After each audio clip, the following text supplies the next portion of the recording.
തത്വം കാണാം. നിന്റെ സ്രഷ്ടാവാം ദൈവത്തിന്റെ അത്ഭുതം കാണാം, മഹാത്ഭുതം കാണാം. വിശ്വസിച്ചാൽ ദൈവത്തിന്റെ മഹത്വം കാണാം, ദൈവമഹത്വം കാണാം. നിന്റെ സ്രഷ്ടാവാം ദൈവത്തിന്റെ അത്ഭുതം. പ്രിയ റേഡിയോ മരിയ ശ്രോതാക്കളെ, റേഡിയോ മരിയയിൽ തത്സമയ വചനപ്രഘോഷണം നമുക്കായി പങ്കുവയ്ക്കുന്നത് ബ്രദർ തോമസ് വില്ലനശ്ശേരി, കുമ്പളങ്ങി. രോഗങ്ങൾ നീങ്ങിടും, പാപങ്ങൾ മാഞ്ഞിടും, മരിച്ചവൻ ജീവനിലേക്ക് ഉയർത്തപ്പെടും, മരിച്ചവൻ ജീവനിലേക്ക് ഉയർത്തപ്പെടും. വിശ്വസിച്ചാൽ. പിതാവിന്റെയും പുത്രന്റെയും പരിശുദ്ധാത്മാവിന്റെ നാമത്തിൽ. നന്മ നിറഞ്ഞ മറിയമേ സ്വസ്തി, കർത്താവ് അങ്ങയുടെ കൂടെ സ്ത്രീകളിൽ അങ്ങ് അങ്ങയുടെ ഉദരത്തിന് ഫലമായി ഈശോ അനുഗ്രഹിക്കപ്പെട്ടവനാവുന്നു. പരിശുദ്ധ മറിയമേ തമ്പുരാന്റെ അമ്മേ, പാപികളായ ഞങ്ങൾക്ക് വേണ്ടി ഇപ്പോഴും ഞങ്ങളുടെ മരണസമയത്തും തമ്പുരാനോട് അപേക്ഷിച്ചുകൊള്ളണമേ. ആമേൻ.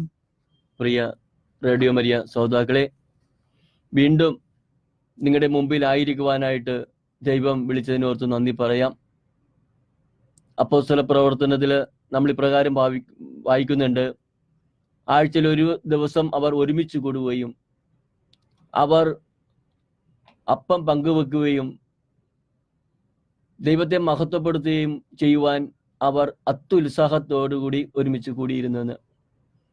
ഇന്ന് വീണ്ടും നിങ്ങളുടെ മുമ്പിൽ ആയിരുന്നു കൊണ്ട് കർത്താവിന്റെ സ്നേഹത്തെക്കുറിച്ച് പങ്കുവെക്കുവാനായിട്ട് ദൈവം അനുവദിച്ച ഈ മണിക്കൂറിനെ ഓർത്ത് നന്ദി പറയാം.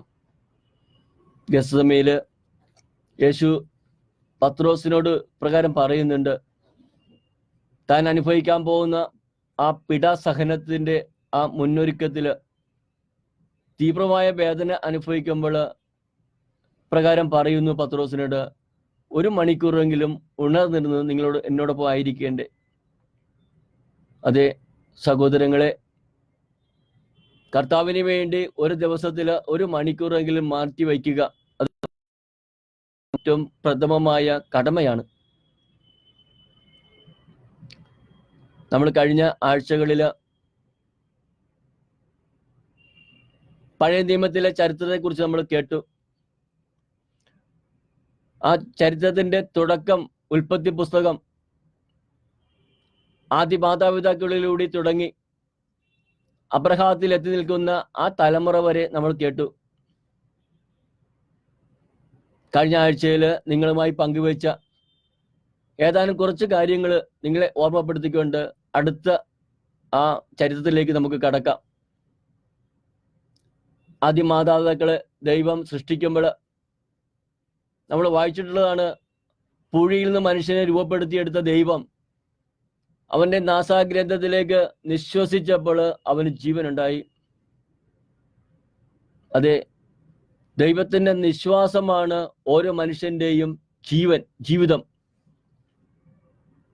നമ്മൾ എസെക്കിയേൽ പ്രവാചകന്റെ പുസ്തകത്തില് 37-ാം അധ്യായത്തില് പ്രകാരം വായിക്കുന്നുണ്ട്. എസെക്കിയേൽ പ്രവാചകനോട് ദൈവമായ കർത്താവ് പറയുന്നു, നീ അസ്ഥികളുടെ താഴ്വരയിൽ ചെന്ന് അസ്ഥികളോട് നീ പ്രവചിക്കുക എന്ന്. അവർക്ക് ജീവൻ ഉണ്ടാകുവാൻ വേണ്ടി ജീവശ്വാസം അവരിലേക്ക് അയക്കുക എന്ന് ദൈവം കൽപ്പിച്ചനുസരിച്ച് പ്രവാചകൻ അസ്ഥികളുടെ താഴ്വരയിൽ ചെന്ന് അസ്ഥികളോട് പ്രവചിച്ചു. അവർക്ക് ജീവൻ ഉണ്ടാകാൻ ജീവശ്വാസം അവരിലേക്ക് നിശ്വസിച്ചു. അങ്ങനെ അവർക്ക് ജീവൻ ഉണ്ടായി. അവിടെ പറയുന്നത് കിലീല ശബ്ദത്തോടുകൂടി അസ്ഥികൾ ഉയർത്തെഴുന്നേറ്റുവെന്ന. ഇന്ന് നമുക്ക് നമ്മുടെ ജീവിതത്തിൽ ഒരു മരവിപ്പിന്റെ അവസ്ഥയാണ്. പലരുടെയും ജീവിതത്തിലേക്ക് കടന്നു ചെല്ലുമ്പോൾ ഒരു നിസ്സംഗത, ജീവിതത്തിൽ ഒരു ലക്ഷ്യമില്ലാത്ത അവസ്ഥയിലേക്ക് പോകുന്ന ഒരു അവസ്ഥ പലരിലും പല കുടുംബങ്ങളിലും കാണുന്നു. കാരണം ജീവൻ തന്ന ദൈവത്തിന്റെ നിശ്വാസം നമ്മളിൽ കത്തിപ്പടരാത്തത് കൊണ്ടാ നമ്മളിൽ ഈ തണുപ്പും ഈ നിസ്സംഗതയും നമ്മിൽ അനുഭവപ്പെടുന്നത്. അപ്പോൾ നമ്മുടെ കൂടെ ആയിരിക്കുന്ന ദൈവത്തെ നമുക്ക് തിരിച്ചറിയാൻ കഴിയണം. ഈ ദൈവം നമുക്ക് ജീവൻ തന്നിരിക്കുന്നത് ദൈവം ഏൽപ്പിച്ചിട്ടുള്ള പ്രവർത്തികൾ ഈ ഭൂമിയിൽ പൂർത്തീകരിച്ച് ദൈവത്തിലേക്ക് മടങ്ങി ചെല്ലുവാൻ വേണ്ടി നിയോഗിക്കപ്പെട്ടവരാണ് ഞാനും നിങ്ങളും എന്നുള്ളൊരു ബോധ്യം ഇത് നമ്മൾ തിരിച്ചറിയണം. ഇപ്പൊ ചരിത്രം നമ്മുടെ മുമ്പേ പോയ പ്രവാചകരും രാജാക്കന്മാരും പൂർവീകരായിട്ടുള്ളവരെ എങ്ങനെ ഈ ഭൂമിയിൽ ദൈവത്തെ മഹത്വപ്പെട്ട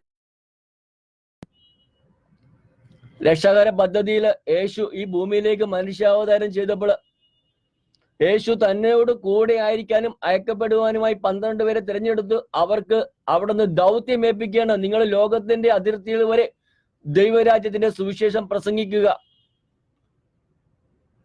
ഇന്നും 2000 വർഷങ്ങൾ കഴിഞ്ഞിട്ടും യേശു നമ്മളെ അറിയിച്ച സുവിശേഷം ഒരു കുറവും കൂടാതെ ഇന്ന് ഭൂമിയുടെ അതിർത്തിയിൽ പ്രഘോഷിക്കപ്പെടുന്നു. ഇവിടെ നമ്മൾ കാര്യം പ്രത്യേകം ശ്രദ്ധിക്കേണ്ടതായിട്ടുണ്ട്. ലോകത്തിൽ ഒത്തിരി ഗ്രന്ഥങ്ങളുണ്ട്.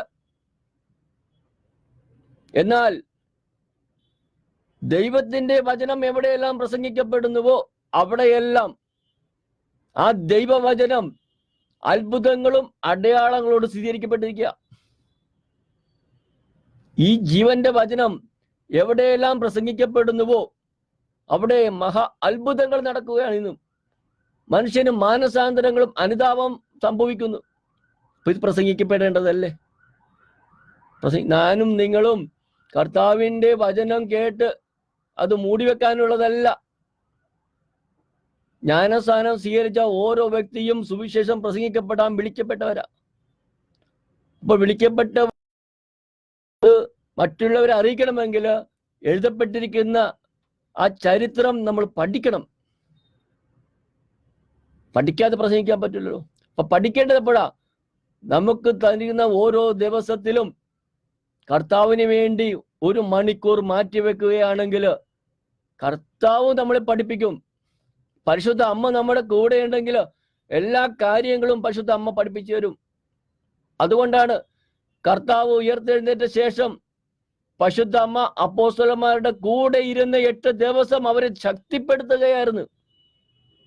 ലോകത്തിന് മുമ്പിൽ തന്റെ പുത്രന്റെ നാമം പ്രഘോഷിക്കപ്പെടുവാനായി അവരെ അമ്മ കൂടെ ഇരുന്ന് ഒരുക്കി ശക്തിപ്പെടുത്തി പെന്തക്കോസ്താ ദിനം വരെ.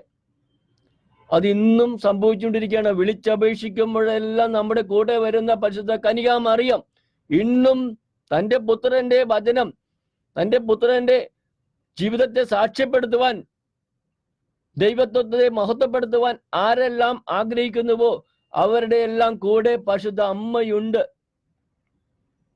അമ്മ മാത്രമല്ല കേട്ടോ, വിളിക്കുമ്പോഴെല്ലാം കൂടെ വന്ന വിശുദ്ധര്, മുഖ്യദൂതര്, സ്വർഗവാസികൾ മുഴുവൻ. ഇത് വെറുതെ പറയുന്നതല്ല കേട്ടോ, അനുഭവിച്ചറിയുന്നത്. എന്റെ ജീവിതത്തിൽ തന്നെ സാക്ഷ്യം ഞാനിവിടെ നിങ്ങളുടെ മുമ്പിൽ ആയിരിക്കുന്നുണ്ടെങ്കിൽ അത് പരിശുദ്ധ അമ്മ കൂടെ നടന്ന് പഠിപ്പിച്ച കാര്യങ്ങളാണ് ഞാൻ നിങ്ങളോട് പറയുന്നത്. എന്നെ ശക്തിപ്പെടുത്തുവാനായിട്ട് എന്റെ കൂടെ ഈ അപ്പോസ്തലന്മാരെല്ലാവരും ഉണ്ട്, വിശുദ്ധരുണ്ട്, മാലാഖമാരുണ്ട്. അതാണ് സ്റ്റെഫാനോസ് പ്രസംഗിച്ചപ്പോൾ സ്റ്റെഫാനോസിനെ സന്തോഷിപ്പിച്ചത് എന്താണെന്ന് അറിയോ? സ്റ്റെഫാനോസിനെ കല്ലെറിയാൻ തുടങ്ങിയപ്പോൾ സ്റ്റെഫാനോസ് സ്വർഗത്തിലേക്ക് കണ്ണുയർത്തിയപ്പോൾ സ്വർഗത്തില് പിതാവിന്റെ വലത് ഭാഗത്ത് നിൽക്കുന്ന യേശുവിനെ കണ്ടു.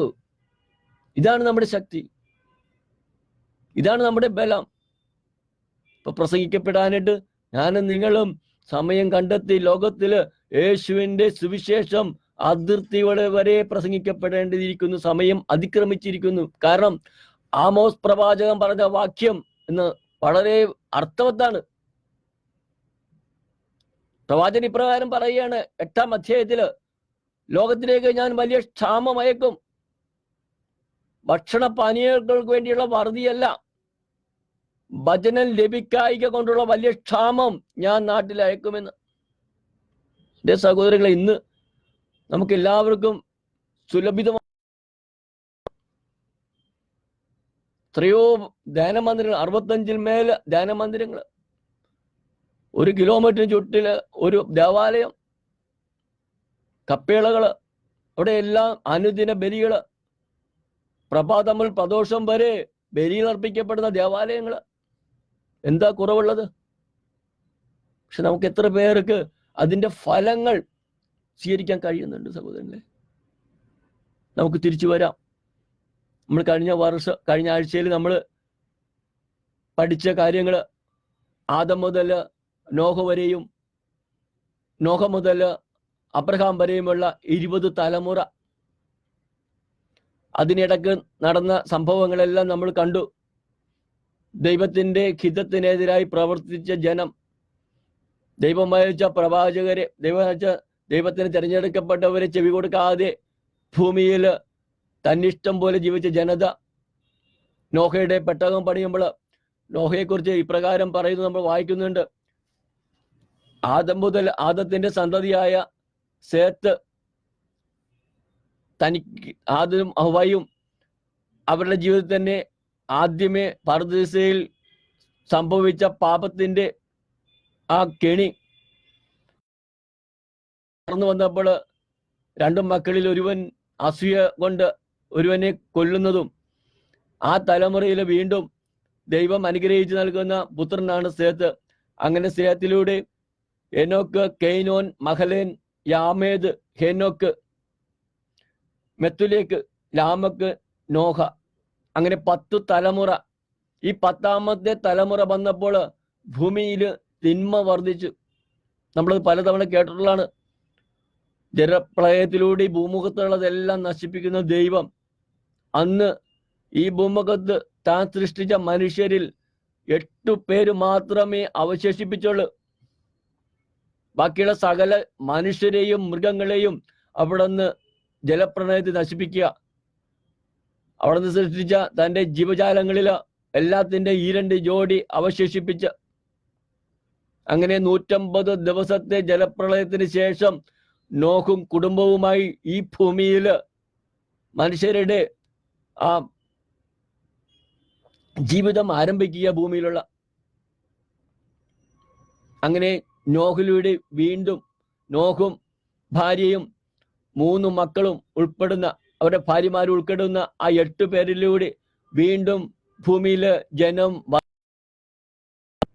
അങ്ങനെ വർദ്ധിച്ച ജനതയിൽ വീണ്ടും 10ാമത്തെ തലമുറയായ അബ്രഹാം, തേരാഹിന്റെ തലമുറയിൽപ്പെടുന്ന തെരാഹിന്റെ മക്കളായ അബ്രാം, നാഹോർ, ഹാരാൻ 10ാമത്തെ തലമുറ. അങ്ങനെ ആ 10ാമത്തെ തലമുറയിൽ വന്നപ്പോൾ ദൈവം ഒരു കാര്യം നിശ്ചയിച്ചു.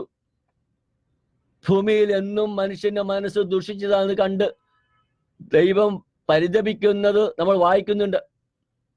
അങ്ങനെ എന്നും ഈ ദുഷിച്ച ജനതയെ കൊണ്ടു നടക്കാനായിട്ട് ദൈവം ഇഷ്ടപ്പെടായികയാൽ ദൈവം ഒന്ന് തീരുമാനിക്കുകയാണ്. തന്നോട് കൂടി ആയിരിക്കാനും തന്നെ മഹത്വപ്പെടുത്തുവാനുമായിട്ട് ഒരു ജനതയെ ആ ജനതകളിൽ നിന്ന് മാറ്റി നിർത്താൻ തീരുമാനിക്കുമ്പോൾ ദൈവം കണ്ടെത്തിയ ഒരു മനുഷ്യനാണ് അബ്രാം. 10ാമത്തെ തലമുറയാവുന്ന, നോഹിന് ശേഷം 10ാമത്തെ തലമുറയാകുന്ന തേരാഹിന്റെ മക്കളില് 3 മക്കളില് മൂത്തവനായ അബ്രാമിനെ ദൈവം തിരഞ്ഞെടുക്കുകയാണ്. അങ്ങനെ ഉൽപ്പത്തി പുസ്തകത്തില് 12ാം അധ്യായത്തില് ചരിത്രം ആരംഭിക്കുക. യേശുക്രിസ്തു വരെയുള്ള ആ വംശാവലിയിൽ വിശുദ്ധ മത്തായിയുടെ സുവിശേഷത്തിൽ പ്രതിപാദിക്കുന്നത് പോലെ 42ാമത്തെ തലമുറയാണ് യേശു. ദൈവം തെരഞ്ഞെടുത്ത തൻ്റെ ജനമായ ഇസ്രായേൽ ജനത്തിനു വേണ്ടി തിരഞ്ഞെടുക്കപ്പെട്ട പിതാവായ അബ്രഹാം. അബ്രഹാത്തെ പറ്റി പൗലോസ് അപ്പോസ്തലൻ പറയുന്നുണ്ട്, അബ്രഹാം വിശ്വസിച്ചു, അത് അവന് നീതിയായി പരിഗണിച്ചു. അതെ, 75ാമത്തെ വയസ്സിൽ തൻ്റെ ഊരിൽ നിന്നും പിതൃഭവനത്തിൽ നിന്നും പുറത്തു കൊണ്ടുപോകുന്ന ദൈവം താൻ നയിച്ച വഴിയിലൂടെ ഒരു നിമിഷം പോലും അങ്ങോട്ടോ ഇങ്ങോട്ടോ വ്യതിചലിക്കാതെ മുന്നോട്ട് പോയ അബ്രഹാം. അവിടെ നമ്മൾ 12ാം അധ്യായത്തിൽ ഇപ്രകാരം വായിച്ചു. കഴിഞ്ഞ ആഴ്ച നമ്മൾ കേട്ടു. അബ്രഹാത്തോട് പറയാണ്, അബ്രഹാത്തിന് 75 വയസ്സും സാറായിക്ക് 10 വയസ്സ് എളുപ്പവും. സാറയെ പറ്റി പറയുന്നു, സാറ വന്ധ്യയായിരുന്നു, പ്രായം കഴിഞ്ഞവളായിരുന്നു. എങ്കിലും ദൈവമായ കർത്താവ് അബ്രഹാത്തോട് പറയുന്ന ആ വചനം, നിന്റെ ദേശത്തെയും ബന്ധുക്കളെയും പിതൃഭവനത്തെയും വിട്ട് ഞാൻ കാണിച്ചു തരുന്ന നാട്ടിലേക്ക് പോകുക, ഞാൻ നിന്നെ വലിയൊരു ജനതയാക്കും, നിന്നെ ഞാൻ അനുഗ്രഹിക്കും, നിന്റെ പേർ ഞാൻ മഹത്തമമാക്കും. അതേ സഹോദരങ്ങളെ, ദൈവത്തിന്റെ വിളിയാ ഇത്. അബ്രഹാത്തെ അന്ന് വിളിച്ചെങ്കിൽ ഇന്നും ജീവിക്കുന്ന ദൈവം രാജ്യത്തിന് വേണ്ടിയിട്ട് വേല ചെയ്യുവാൻ ഓരോരുത്തരെയും പേര് ചൊല്ലി വിളിക്കുക. എന്നെയും നിങ്ങളെയും ദിവസവും കർത്താവ് വിളിച്ചുകൊണ്ടിരിക്കുക. പക്ഷെ നമുക്ക് പലപ്പോഴും കർത്താവിന്റെ വിളി കേൾക്കാനായിട്ട് കഴിയുന്നില്ല. കാരണം ലോകത്തിന്റെ വ്യഗ്രതയിലാണ് നമ്മൾ പലപ്പോഴും, ജഡത്തിന്റെ വ്യാപാരങ്ങളിലാണ് പലപ്പോഴും നമ്മൾ. എന്നിട്ട് എന്തെങ്കിലും നേടാൻ കഴിയുന്നുണ്ടോ?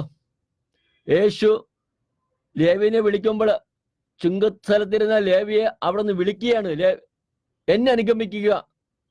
ഒരു മടിയും കൂടാതെ യേശുവിന്റെ പിന്നാലെ പോകുന്ന ലേവി. അങ്ങനെ 12 പേരെയും വിളിക്കുക യേശു. ആ വിളി ഇന്നും തുടരുകയാ. ഇവിടെ അബ്രഹാത്തെ വിളിക്കുമ്പോൾ ഒരു മടിയും കൂടാതെ തന്റെ ഭാര്യ സാറായിയെയും സഹോദരൻ ഹാരാന്റെ പുത്രൻ ലോത്തിനെയും കൂടെ കൂട്ടി ഇറങ്ങി പുറപ്പെടുക. ദേശങ്ങളിൽ ഇങ്ങനെ കടന്നു പോകുന്നതായിട്ട് നമ്മൾ വായിക്കുന്നുണ്ട്. പല സ്ഥലങ്ങളിലായിട്ട് ഹരാനിലും ഹെബ്രോണിലും ഈജിപ്തിലും കാനാൻ ദേശത്തും ഒക്കെ മാറി മാറി താമസിക്കുന്ന അബ്രഹാത്തെ നമ്മൾ കണ്ടെത്തി കഴിഞ്ഞ ആഴ്ചയിൽ. ആ യാത്രയിൽ അബ്രഹാത്തിന് പലപ്പോഴായിട്ട് ദൈവം സന്ദർശിച്ച്, ഇവിടെ പറഞ്ഞ 2ാമത്തെ പ്രാവശ്യം സന്ദർശിക്കുമ്പോൾ വീണ്ടും പറയുകയാണ്, നിന്നെ ഒരു ജനതയാക്കും ഞാൻ. 15-ാം അധ്യായത്തിലേക്ക് 12 കഴിഞ്ഞ് 15-ാം അധ്യായത്തിലേക്ക് വരുമ്പോൾ ദൈവം പറയുന്ന ഒരു വചനമുണ്ട്.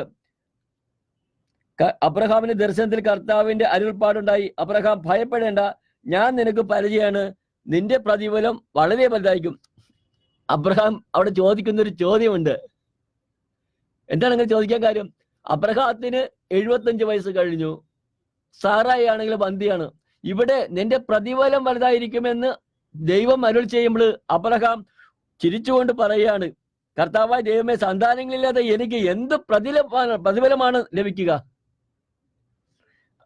എന്നിട്ട് ഒരു നിർദ്ദേശം വയ്ക്കുകയാണ്, എൻ്റെ വീട്ടില് വിശ്വസ്തനായി നിൽക്കുന്ന എൻ്റെ ദാസനായ എലയാസാറാണ് എൻ്റെ വീട്ടിന്റെ അവകാശി എന്ന് ഞാൻ അവനെ ഏൽപ്പിക്കാം എൻ്റെ പിന്തുടർച്ചയായിട്ട്. അവിടെ കർത്താവ് പറയുന്നത്, അല്ല, നിന്റെ ഭാര്യ സാറായിൽ നിനക്കൊരു കുഞ്ഞു ജനിക്കും. കണ്ട, ഇവിടെ നമ്മള് 6-ാമത്തെ ആ വാക്യത്തിലേക്ക് വരുമ്പോൾ അവിടെ എഴുതി ചേർത്തൊരു കാര്യമുണ്ട്. അവൻ കർത്താവിൽ വിശ്വസിച്ചു, അവിടുന്ന് അവന് നീതീകരണമായി കണക്കാക്കി. കണ്ട, അബ്രഹാം മക്കളില്ലാതിരിക്കെ നിന്നിലൂടെ ഒരു ജനതയെ പുറപ്പെടുവിക്കുമെന്ന് പറഞ്ഞപ്പോൾ അത് അബ്രഹാം ശിരസ വഹിച്ചു. ദൈവത്തിന്റെ ഹിതത്തിന് തന്നെ പൂർണ്ണമായി സമർപ്പിച്ചപ്പോൾ അവിടെ അവന് നീതീകരണമായി പരിണമിച്ചു എന്ന് പറയുന്നത്, ആ കാര്യങ്ങൾ കണക്കാക്കി എന്ന് പറയുന്നത്. അങ്ങനെ ആ ദൈവത്തിന്റെ ആ സന്ദർശനത്തിൽ പറഞ്ഞ കാര്യങ്ങളിൽ ഒരു കാര്യം കൂടി അവിടെ ആ അധ്യായത്തിൽ എഴുതി ചേർക്കുന്നുണ്ട്. നീ ഇപ്പോൾ വസിക്കുന്ന ഈ കാനാൻ ദേശത്ത് വീണ്ടും നീ വരും. അതിനിടക്ക് നിന്റെ സന്താന പരമ്പര 400 വർഷക്കാലം പരദേശിയായി ജീവിക്കും. നമ്മൾ കേട്ടോളാണ്, ഈജിപ്തിന് അടിമത്തത്തിലായിരുന്ന ഇസ്രായേൽ ജനത്തെ കുറിച്ച് നമ്മൾ കേട്ടിട്ടുണ്ട്. ഇവിടെ അബ്രഹാത്തിന് മക്കളില്ലാതിരിക്കുമ്പോൾ തന്നെ ദൈവമായ കർത്താവ് അബ്രഹാത്തോട് അറിയിച്ചാണ്. ഇവിടെ 13-ാമത്തെ വാക്യത്തിലേക്ക് വരുമ്പോൾ അവൻ ദാസ്യവേല ചെയ്യണ്ട. അപ്പോൾ കർത്താവ് വലിച്ചത്, നീ ഇതറിഞ്ഞുകൊള്ളുക, നിന്റെ സന്താനങ്ങൾ സ്വന്തമല്ലാത്ത നാട്ടിൽ പരദേശികളായി കഴിഞ്ഞുകൂടും. അവർ ദാസ്യവേല ചെയ്യും. 400 കൊല്ലം അവർ പീഡനങ്ങൾ അനുഭവിക്കും. ഇത് മുൻകൂട്ടി ദൈവം അരുളി ചെയ്തിരിക്കുകയാണ്. നമ്മളിപ്പോ 15-ാമത്തെ അധ്യായത്തിൽ വന്നപ്പോഴാണ് 12-ല് അബ്രഹാത്തെ വിളിച്ചു. 15-ാമത്തെ അധ്യായത്തിലേക്ക് വരുമ്പോൾ ദൈവമായ കർത്താവ് വീണ്ടും പ്രത്യക്ഷപ്പെട്ട് പറയുകയാണ്, നിന്റെ സന്താനങ്ങള് വർദ്ധിച്ചു പെരുകും, നിന്നിലൂടെ ഒരു ജനതയുണ്ടാകും. അത് കൂടാതെ ഒരു മുന്നറിയിപ്പ് കൊടുക്കുകയാണ്, നിന്റെ 400 വർഷക്കാലം അന്യനാട്ടില് ദാസ്യവേല ചെയ്ത് കഴിയും. നമുക്ക് പിന്നീട് അത് പഠിക്കാം, ചരിത്രം പഠിക്കുമ്പോൾ. അവിടെ അതും അബ്രഹാം വിശ്വസിക്കുക.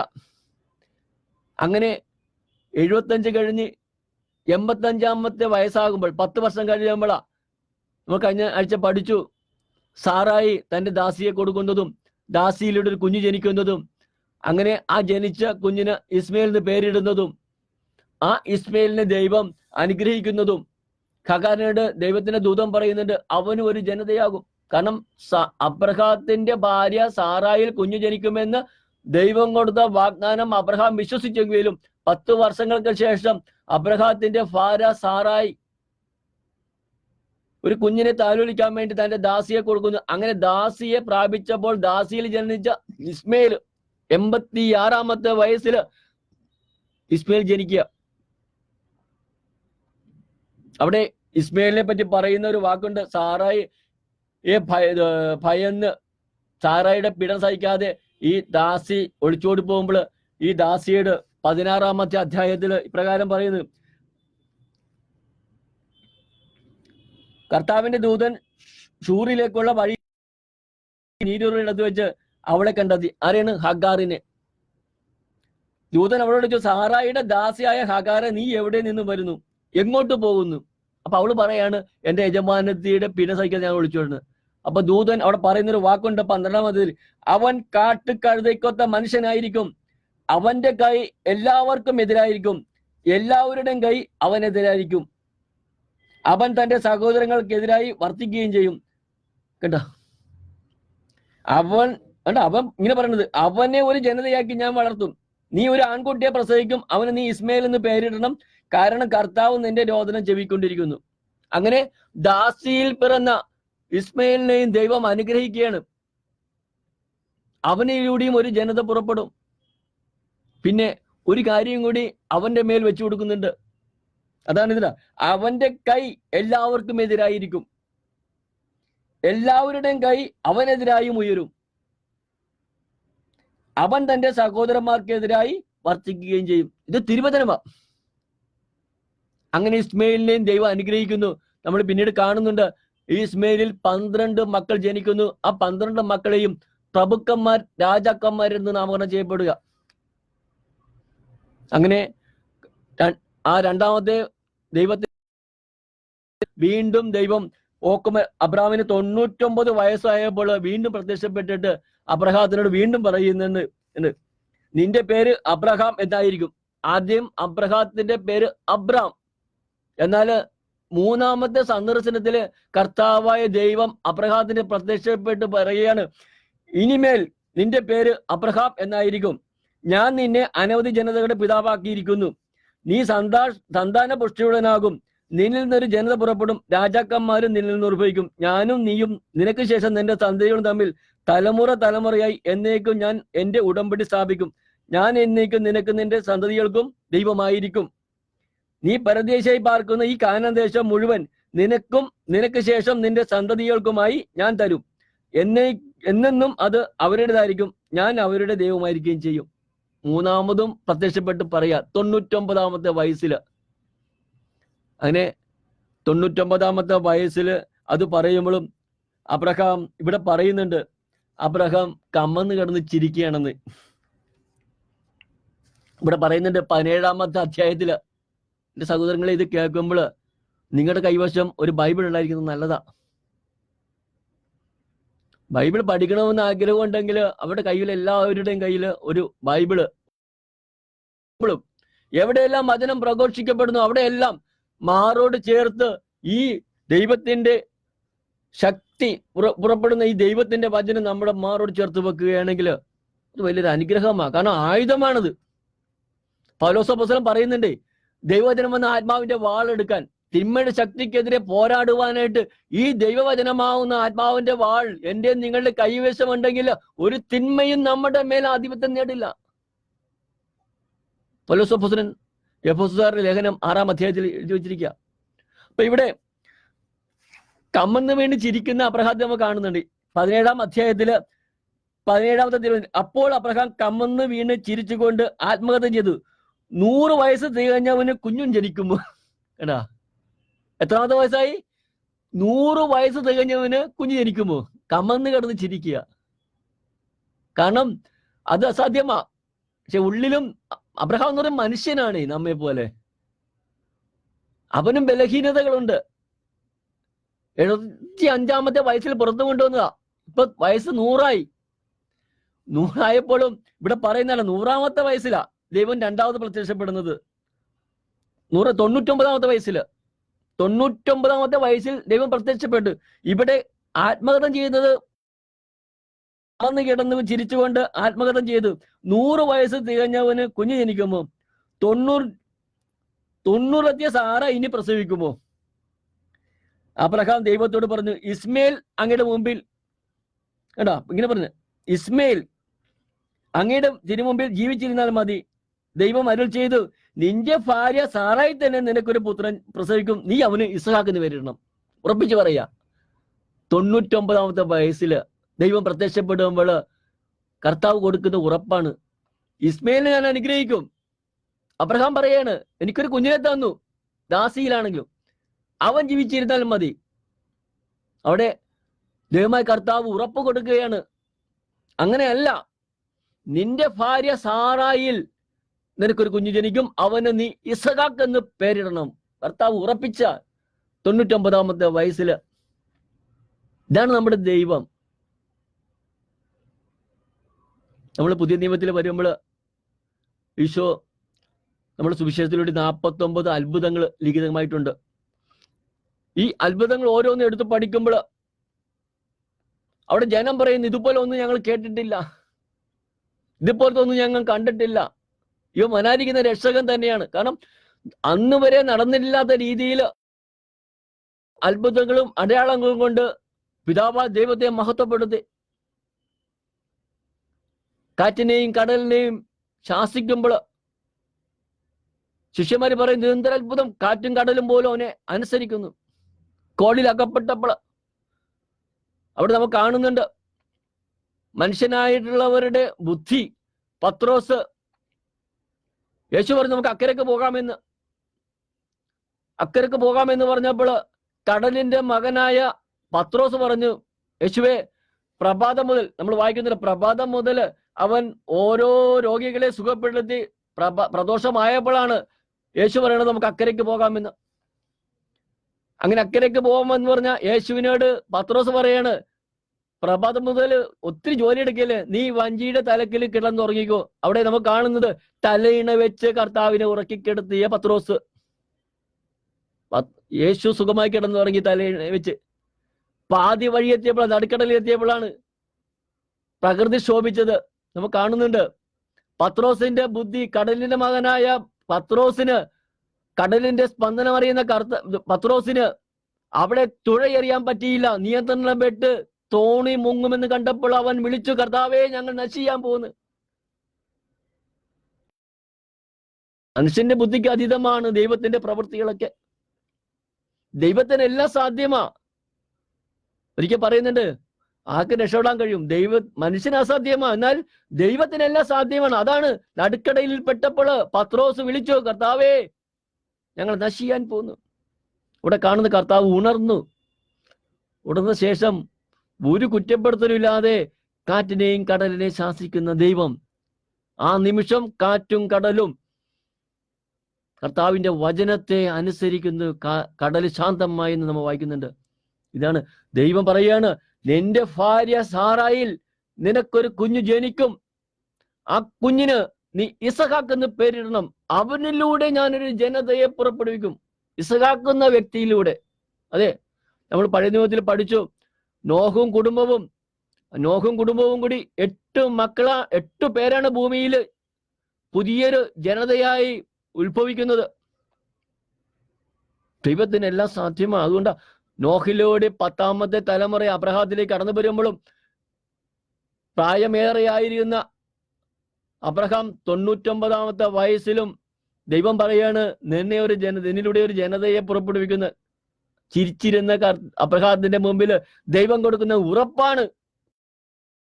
പറയുന്നുണ്ട്, അടുത്ത വസന്തത്തിൽ ഞാൻ വരും, ഇതേ സമയത്ത്.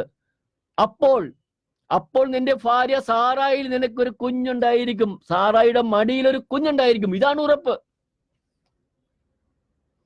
പലപ്പോഴും കുഞ്ഞുങ്ങളില്ലാത്തവർ പ്രാർത്ഥിക്കാൻ വിളിക്കും. ഈ കഴിഞ്ഞ ദിവസം എന്നോട് ഒരു സഹോദരൻ വിളിച്ചു പ്രാർത്ഥിക്കണം, ആദ്യം ഒരു കുഞ്ഞു ജനിച്ചു, അത് അബോർഷനായി പോയി. അപ്പൊ ഞാൻ അങ്ങോട്ട് പറഞ്ഞു, സഹോദര, നമ്മള് മക്കബാറിന്റെ പുസ്തകത്തില് 7 മക്കളുടെ അമ്മയുടെ ഒരു ചരിത്രമുണ്ട്. ആ ചരിത്രത്തില് ഒരു കാര്യം എഴുതി വെച്ചിട്ടുണ്ട്. നിഷിദ്ധമായ പന്നിമാംസം ഭക്ഷിക്കാൻ നിർബന്ധിക്കുമ്പോൾ ആ രാജാവിന്റെ മുമ്പില് ആ അമ്മ കാണിക്കുന്ന ധൈര്യം, അവിടെ 6 മക്കളെ നിഷ്ഠൂരമായി വധിക്കുന്ന രാജാവ് 7ാമത്തിനെ വധിക്കാനായിട്ട് ഒരുമ്പെടുമ്പോൾ ഈ അമ്മയോട് പറയുന്ന ഒരു കാര്യമുണ്ട്. നിന്റെ 6 മക്കളും വധിക്കപ്പെട്ടു, ഇനി ഒരു മോൻ മാത്രമേ ഉള്ളൂ, നീ അവനെയെങ്കിലും രക്ഷിക്കുക, അവന്റെ ജീവനെങ്കിലും. രാജാവിന്റെ കൽപ്പന നീ അനുസരിക്കുക. അവിടെ പറയുന്നു, മാതൃവാത്സല്യത്തോടുകൂടി ആ മകനെ ചേർത്തിണക്കിയിട്ട് അമ്മ ഒരു ഉപദേശം പറയുന്നുണ്ട്. മക്കബാറിന്റെ പുസ്തകം 7ാം അധ്യായത്തില് അവിടെ പറയുന്നതേ, എന്റെ മകനെ, നീ എന്റെ ഉദരത്തിൽ ഉരുവായത് ഞാൻ അറിഞ്ഞില്ല, നിനക്ക് ജീവശ്വാസം തന്നത് ഞാൻ അറിഞ്ഞില്ല, നിനക്ക് ഇതെല്ലാം തന്ന ദൈവത്തിന് ഇതെല്ലാം തരാൻ കഴിയുമെന്ന് നീ അറിയുക, നിന്റെ ജ്യേഷ്ഠന്മാർക്ക് ചേർന്ന രീതിയിൽ മരണം ഭരിക്കുക, ഈ ദുഷ്ടനെ നീ ഭയപ്പെടേണ്ട, ഈ ദുഷ്ടനെ നീ ഭയപ്പെടേണ്ട, എനിക്ക് നിന്റെ ജ്യേഷ്ഠന്മാരോടൊപ്പം അവിടെ കാണണം. കേട്ടോ, ആ അമ്മയുടെ വിശ്വാസം കണ്ട. അമ്മ വിശ്വസിച്ചെന്തുകൊണ്ടാ? ഈ ഭൂമിയിലെ ജീവിതം, സഭാപ്രസംഗം പറയുന്നുണ്ട്, മിഥ്യകളിൽ മിഥ്യ, എല്ലാം മിഥ്യകളിൽ മിഥ്യ, സകലതും. മനുഷ്യൻ കഠിനാധ്വാനം കൊണ്ട് ഭൂമിയിൽ സമ്പത്ത് കുമിഞ്ഞു കൂട്ടുന്നു. കണ്ട, ഒന്നും നേടാതെ പോകേണ്ടി വന്നു. ഇവിടെ അമ്മ പറയുന്നതാണ്, ദൈവത്തിന്റെ പ്രമാണങ്ങളും ചട്ടങ്ങളും പാലിച്ച് ജീവിച്ച ആ അമ്മ. നമ്മൾ പുറപ്പാടിലേക്ക് വരുമ്പോൾ നമ്മൾ വായിക്കുന്നുണ്ട്, മോശയ്ക്ക് ദൈവം കൊടുത്ത കൽപ്പനകളും പ്രമാണങ്ങളും നിയമപ്രമാണ ഗ്രന്ഥങ്ങളൊക്കെ ജോഷുവ പഠിപ്പിക്കുന്നുണ്ട്. എസ്രാ പ്രവാചകനിൽ നമ്മൾ വീണ്ടും വായിക്കുന്നുണ്ട്, നെഹമ്യയുടെ പുസ്തകത്തിൽ വീണ്ടും വായിക്കുന്നുണ്ട്. ദൈവത്തിന്റെ പാപത്തിൽ പോയ മനുഷ്യരെ വീണ്ടെടുത്ത് കൊണ്ടുവന്ന് ന്യായപ്രമാണ ഗ്രന്ഥം അവരെ വായിച്ചു കേൾപ്പിക്കുന്ന എസ്രായും നെഹമ്യയും. അങ്ങനെ ഓരോ പ്രവാചകന്മാരുടെയും ആ കാലഘട്ടത്തില് ഈ ന്യായപ്രമാണ ഗ്രന്ഥം, മോശയുടെ പ്രമാണങ്ങൾ, ഇതെല്ലാം ലംഘിക്കുമ്പോഴാണ് ലോകത്തിന്റെ മുമ്പില് ഇവർ നിലാലംബരായി ശത്രുവിന്റെ കരങ്ങളിൽ ഏൽപ്പിക്കപ്പെടുന്നതും മഹാമാരികൾ അഴിച്ച് ദൈവം അവരെ ശിക്ഷിക്കുന്നതൊക്കെ. ഇവിടെ ഈ അമ്മ പറയുകയാണ്, ഈ ദുഷ്ടനെ നീ ഭയപ്പെടേണ്ട, അവൻ ഈ ശരീരം മണ്ണാക്കട്ടെ. അത് ജ്ഞാനത്തിന്റെ പുസ്തകത്തിൽ പറയുന്നുണ്ട്, ഈ കളിമൺ കൂടാരം, ഈ ശരീരം കളിമൺ കൂടാരമാ, ഇതിനുള്ളില് വസിക്കുന്ന ദൈവത്തിന്റെ ഒരു ആത്മാവുണ്ട്. നമ്മൾ ഉൽപ്പത്തിയിൽ വായിച്ചു, അവൻ പൂഴി മണൽ കൊണ്ട് മനുഷ്യൻ രൂപം കൊടുത്തു, എന്നാൽ വിശ്വസിച്ചപ്പോഴാണ് അവന് ജീവൻ ഉണ്ടായത്. എസെക്കിയേൽ പ്രവാചകന്റെ പുസ്തകം വായിക്കുന്നുണ്ട്, അസ്ഥികൾക്ക് ജീവൻ കൊടുത്തത് ജീവശ്വാസം എടുത്തപ്പോഴാണ്. ഈ ജീവനാണ് നമ്മുടെ ശരീരത്തെ നിലനിർത്തുന്നത്. ഈ ശരീരം നഷ്ടപ്പെട്ടാല് അത് ദൈവത്തിന്റെ പ്രമാണങ്ങൾക്ക് വേണ്ടിയാണ് നഷ്ടപ്പെടുന്നത്. അതാണ് ദാനിയേൽ പ്രവാചകൻ പറയുന്നത്. ദാനിയേലിന്റെ പുസ്തകത്തിൽ പറയുന്നുണ്ട്, ദാനിയേല് വധിക്കാൻ വേണ്ടി അവരൊരു കെണി ഒരുക്കി. എന്നാൽ ദാനിയേല് ആ ദാരിസ് രാജാവിന്റെ മുമ്പിലും അവന്റെ സേനാധിപരുടെ മുമ്പിലും വഴങ്ങിയില്ല. മുമ്പിലും മുട്ടുമടക്കണമെന്ന് പറഞ്ഞപ്പോൾ തന്റെ ദൈവമായ കർത്താവിന്റെ മുമ്പിൽ മാത്രമേ ഞാൻ വണങ്ങുകയുള്ളൂ, അവനെ മാത്രമേ ആരാധിക്കൂ, പൂജിക്കൂ എന്ന് അവൻ നിർബന്ധപൂർവം അത് അനുവർത്തിച്ചപ്പോൾ അവന് സിംഹങ്ങൾ ഒഴിയേറിയപ്പെട്ടു. എന്നാൽ ദാനിയേൽ ഭയപ്പെട്ടില്ല. കാരണം തന്റെ ഈ ശരീരത്തെക്കാൾ വലുതാണ് ദൈവം തന്ന ആത്മാവ്, അത് ദൈവത്തിലേക്ക് എടുക്കപ്പെട്ടതാണെന്ന് ദാനിയേലിന് അറിയാമായിരുന്നു. അത് ദൈവം തരുമെന്നും അറിയാം. അതുകൊണ്ടാണ് ദാരീസ് രാജാവ് സിംഹക്കുഴിയില് പ്രഭാതമായപ്പോൾ ഓടിയെത്തിയിട്ട് പറയുന്നത്, ദാനിയേലേ, ജീവിക്കുന്നതിനാ ദൈവത്തിന്റെ ദാസ. കേട്ടാ, ദാനിയേൽ വിളിക്കുന്ന പേരാ, ജീവിക്കുന്നവനായ ദൈവത്തിന്റെ ദാസ. ജീവിക്കുന്ന ദൈവം, ആ ദൈവത്തിന് ജീവൻ വീണ്ടും നൽകാൻ കഴിയുമെന്ന് ദാനിയേൽ വിശ്വസിച്ചുകൊണ്ടാണ് സിംഹക്കുഴിയിൽ എറിയുമെന്ന് പറഞ്ഞപ്പോഴും അവൻ തന്റെ ദൈവമായ കർത്താവിന്റെ മുന്നിൽ വ്യതിചലിച്ചില്ല. മനുഷ്യനുണ്ടാക്കിയ പ്രതിമയുടെ മുമ്പിൽ മുട്ടുമടക്കിയില്ല. ഇന്ന് നമ്മൾ ഈ ലോകത്തിൽ ഇപ്പോഴത്തെ സാഹചര്യത്തിൽ ഒന്ന് കടന്നു വരിക, ചിന്തിക്കുക, എന്താണ് ഇപ്പോഴത്തെ അവസ്ഥ? ആർക്ക് വേണമെങ്കിലും ദാസ്യവേല ചെയ്യാൻ തയ്യാറാ. നമ്മള് പണത്തിന് വേണ്ടി എന്തും ചെയ്യാൻ തയ്യാറാ. പണം മാത്രം മതി നമുക്ക് നമ്മുടെ ജീവിതത്തിൽ. ഇന്ന് മനുഷ്യന് പണമുണ്ടെങ്കിൽ എല്ലാമായി. എന്നെ പലപ്പോഴും കളിയാക്കുവേ എൻ്റെ ബന്ധുക്കൾ തന്നെ. അവന് വേറെ പണിയൊന്നുമില്ല, പ്രാർത്ഥനയായിട്ട് നടക്കുകയാണെന്ന്. പ്രാർത്ഥനയും പറഞ്ഞ് പണിയെടുക്കുന്നു. ഞാൻ പണിയെടുക്കുന്നു സഹോദരങ്ങളെ, പണിയെടുത്തിട്ടാണ് ഞാൻ പ്രാർത്ഥനയ്ക്ക് പോണത്. ജോലി എടുക്കണം, നമ്മുടെ കുടുംബത്തിന് മാതൃകയാകണം. എൻ്റെ ജനത്തിന്റെ ഇടയിൽ എനിക്ക് എൻ്റെ ഭാര്യ, എൻ്റെ 2 മക്കള്, അവർക്ക് ആവശ്യമുള്ളതെല്ലാം നൽകുന്നു. അതോടൊപ്പം തന്നെ അതേ പ്രാധാന്യത്തോടെ കർത്താവിന്റെ വചനം പറയാൻ സമയം കണ്ടെത്താൻ എനിക്ക് നിങ്ങൾക്ക് കഴിയും. മനസ്സ് വെച്ചാൽ മാത്രമേ കഴിയൂ. അതാണ് നമുക്ക് തരുന്ന സന്ദേശം. ഈ പഴയ നിയമത്തിലെല്ലാം നമ്മൾ പഠിക്കേണ്ട സന്ദേശം അതാ. ദൈവത്തിന് വേണ്ടി ബലിയായി തീർന്ന, നമ്മൾ ആദ്യം അപ്പോസ്തലന്മാരെ കണ്ടു, പഴയ നിയമത്തിൽ ദാനിയേലിനെ കണ്ടു. ഈ 7 മക്കളും അമ്മയും അവരുടെ ജീവചരിത്രം, ആ അമ്മയുടെ വിശ്വാസം കണ്ട. അമ്മ പറഞ്ഞതാ, നീ എൻ്റെ ഉദരത്തിൽ ഉരുവായത് ഞാൻ അറിഞ്ഞില്ല, നിനക്ക് ജീവശ്വാസം തന്ന് ഞാൻ അറിഞ്ഞില്ല. ഇതെല്ലാം തന്ന ദൈവത്തിന് ഇത് തിരിച്ചു നൽകാൻ കഴിയുമെന്ന് നീ അറിയുക. ജ്യേഷ്ഠന്മാർക്ക് ചേർന്ന രീതിയിൽ മരണം ഭരിക്കുക. ഈ ദുഷ്ടത നീ ഭയപ്പെടേണ്ട. അതാണ് ആ സഹോദരൻ ഞാൻ പറഞ്ഞു, അമ്മയുടെ നിന്റെ ഭാര്യയുടെ ഉദരത്തിൽ ഒരു കുഞ്ഞിനെ നഷ്ടപ്പെട്ടു പോയെങ്കിൽ ആ കുഞ്ഞിന് വേണ്ടി നീ പ്രാർത്ഥിക്കുക, നിന്റെ ഗർഭപാത്രം തുറക്കും. അപ്പോൾ 2 മാസം കഴിഞ്ഞ ഒരു കുഞ്ഞ് ഉദരത്തിൽ നഷ്ടപ്പെട്ടു പോയാലും ആ കുഞ്ഞിന് ശരീരം മാത്രമേ നഷ്ടപ്പെടുന്നുള്ളൂ, ആത്മാവ് പോകുന്നില്ല. ആത്മാവിന് വേണ്ടി നീ പ്രാർത്ഥിക്കുക. ദൈവം നിന്നെ. ഇവിടെ അബ്രഹാത്തിനോട് ദൈവം പറയാണ്, ബന്ദിയായിരുന്ന നിന്റെ ഭാര്യ സാറായിക്ക് നിനക്കൊരു പുത്രൻ ലഭിക്കും. ആ പുത്രന് നീ ഇസഹാക്ക് എന്ന് പേരിടണം. അവനെ ഞാൻ അനുഗ്രഹിക്കും, അവനിലൂടെ ഒരു ജനത പുറപ്പെടും. അത് അബ്രഹാം വിശ്വസിച്ചു. അങ്ങനെ അവിടെ ഈ കാര്യങ്ങളെല്ലാം പറഞ്ഞു കഴിഞ്ഞപ്പോഴാണ് എന്തെല്ലാം കാര്യം പറഞ്ഞത്. ആദ്യം വന്ന് പുറത്തു പോരുക, അതിനുശേഷം 85-ാമത്തെ വയസ്സിൽ വീണ്ടും വന്ന് പറയുന്നു. അങ്ങനെ ഇസ്മേൽ ജനിക്കുന്നു. ഇസ്മേലിനെ ദൈവം അനുഗ്രഹിക്കുക, അവനെ ഒരു ജനതയാക്കുമെന്ന്. അതിനുശേഷം 99-ാമത്തെ വയസ്സിൽ വീണ്ടും വന്ന് പറയുകയാണ്, നിന്റെ ഭാര്യ സാറയെ തന്നെ ഒരു കുഞ്ഞ് ജനിക്കും. ഇതെല്ലാം കൊടുത്ത വാഗ്ദാനം അബ്രഹാം വിശ്വസിച്ചു. അതിനിടക്ക് 86-ാമത്തെ വയസ്സിൽ ദൈവം ഒരു ഉടമ്പടി ഉണ്ടാക്കുന്നുണ്ട്. 86-ാമത്തെ വയസ്സിൽ ഇതിനിടക്ക് ഇസ്മേലിനെ പരിച്ഛേദനം ചെയ്യാൻ പറയുന്നു. അങ്ങനെ 13-ാമത്തെ വയസ്സിൽ ഇസ്മേലിനെ പരിച്ഛേദനം ചെയ്യുന്ന അബ്രഹാം. അങ്ങനെ ഒരു ദൈവത്തിന്റെ ജനമായി മാറ്റപ്പെടുന്ന മക്കളെയെല്ലാം, ആദിജാതരെയെല്ലാം നിങ്ങൾ പരിച്ഛേദനം ചെയ്യണം എന്നുള്ള ഒരു ഉടമ്പടി അബ്രാഹവുമായിട്ട് ദൈവം ഉണ്ടാക്കുന്നു. അങ്ങനെ 13-ാമത്തെ വയസ്സിൽ ഇസ്മേലിനെ അബ്രഹാം പരിച്ഛേദനം ചെയ്യുക. അതിനുശേഷം വീണ്ടും ദൈവം പ്രത്യക്ഷപ്പെട്ട് അവരോട് പറയുന്നുണ്ട്. മാമനയുടെ ഓക്കുമരത്തിന് സമീപം കർത്താവ് അബ്രഹാത്തിന് പ്രത്യക്ഷമായി. തന്റെ കൂടാരത്തിന് വാതിക്കൽ ഇരിക്കുകയായിരുന്നു. അവൻ തലയുയർത്തി നോക്കിയപ്പോൾ 3 ആളുകൾ തനിക്കെതിരെ നിൽക്കുന്നത് കണ്ടു.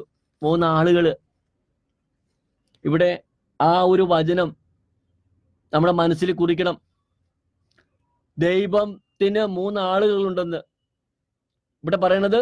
അബ്രഹാത്തിന്റെ കൂടാരത്തിലേക്ക് 3 ആളുകൾ, പിതാവ്, പുത്രൻ, പരിശുദ്ധാത്മാവ്, ദൈവം, ത്രിത്വക ദൈവം ഇറങ്ങി വന്ന് അബ്രഹാത്തോട് സംസാരിക്കുകയാണ്.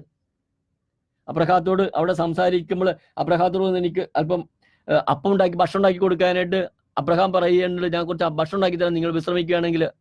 അങ്ങനെ അബ്രഹാം ഉണ്ടാക്കിയ ഭക്ഷണം കഴിക്കുന്ന ദൈവമായ കർത്താവ്, ത്രിത്വക ദൈവം.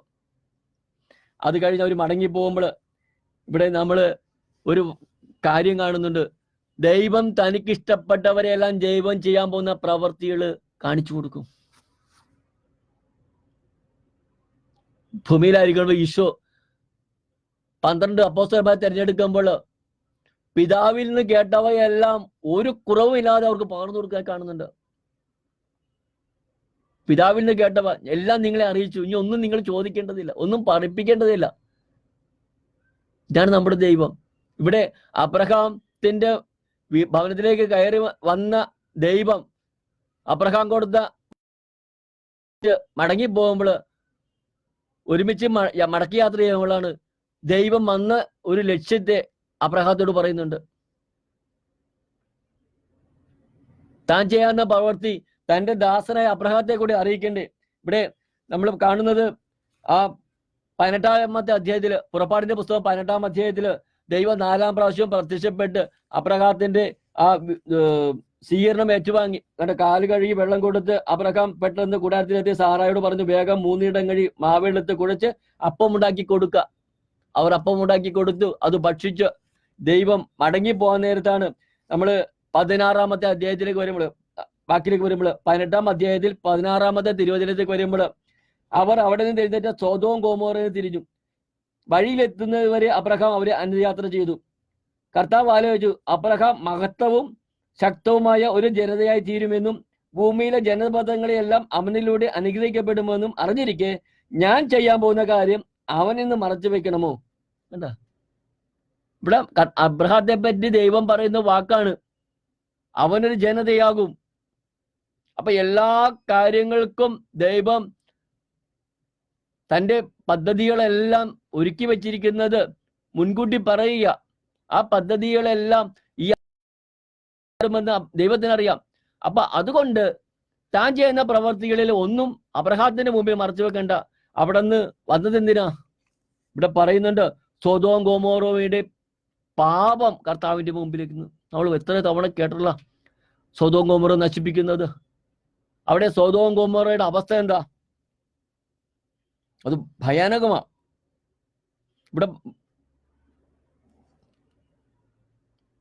ഇവിടെ പറയുന്നുണ്ട്, അബ്രഹാത്തിന് ചോദിച്ചു, അബ്രഹാമിനോട് പറയാണ്, ഈ സൊദോം ഗൊമോറയുടെ തിന്മ എന്റെ മുമ്പിൽ വന്നിരിക്കുന്നു. കണ്ടോ? കർത്താവ് പറഞ്ഞു, സൊദോമിനും ഗൊമോറയ്ക്കും എതിരെയുള്ള മുറവിളി വളരെ വലുതാണ്, അവരുടെ പാപം ഗുരുതരമാണ്.